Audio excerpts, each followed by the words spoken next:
Thanks, Ken. I'm delighted to have the brief opportunity to speak on this important road traffic, the Quads and Scramblers Amendment Bill 2018. And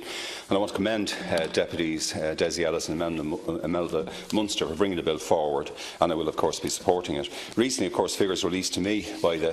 HSE show that on average there is at least one person per week injured by what they call all-terrain or other motor vehicles designed primarily for off-road use. In fact, the Minister of Health told me there were 56 such serious injuries in 2015, 71 in 2016 and 62 in 2017. And of course earlier this year in my own constituency in Dublin Bay North, with the tragic situation of the couple, former teacher Azila Kosisian and her roofer husband Ilabek Avetian, whose lives were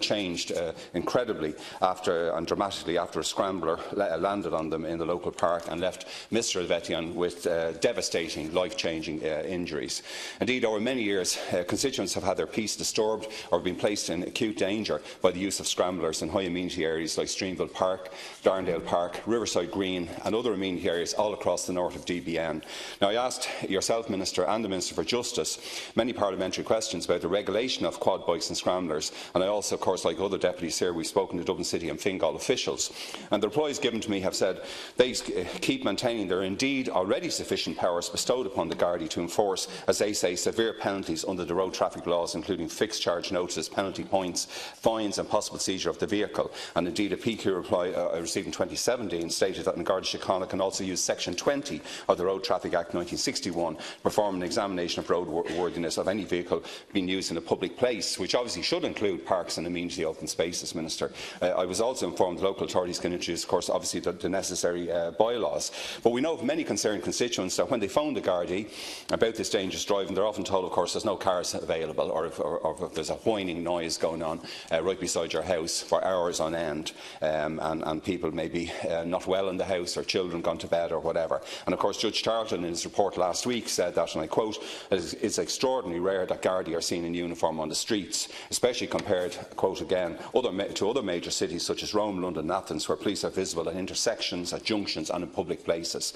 But I understand there is a working group, the Minister has also told me, examining the cross-agency report approach to tackle the growing illegal and dangerous use of quads and scramblers, and I believe the task force is also looking at possible designated safe areas, so that and that the group met just last month. So I think we look forward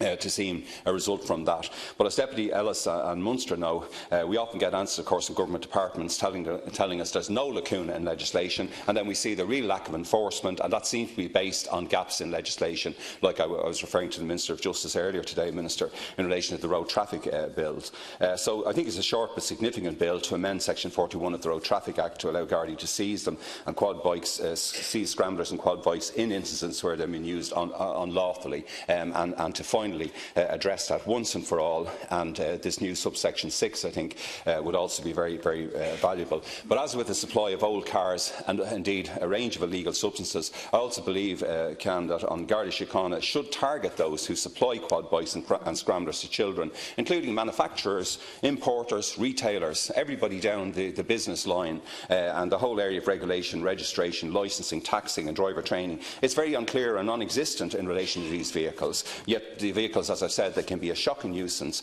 and as in the case of Ilabek Avetian, to leave a man, in fact,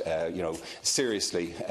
physically injured for the rest of his life. And indeed, as my colleague had said, as we come now towards the Christmas season, we know that some youngsters will receive quads and scramblers as presents, and we need to be aware of that, and particularly at this time. So I do warmly commend the deputies again. I think this bill from Deputies Ellis and Munster is an important step to getting to grips with this issue, and I thank them for bringing it forward. Thank you, Deputy Broughan. Deputy Matthew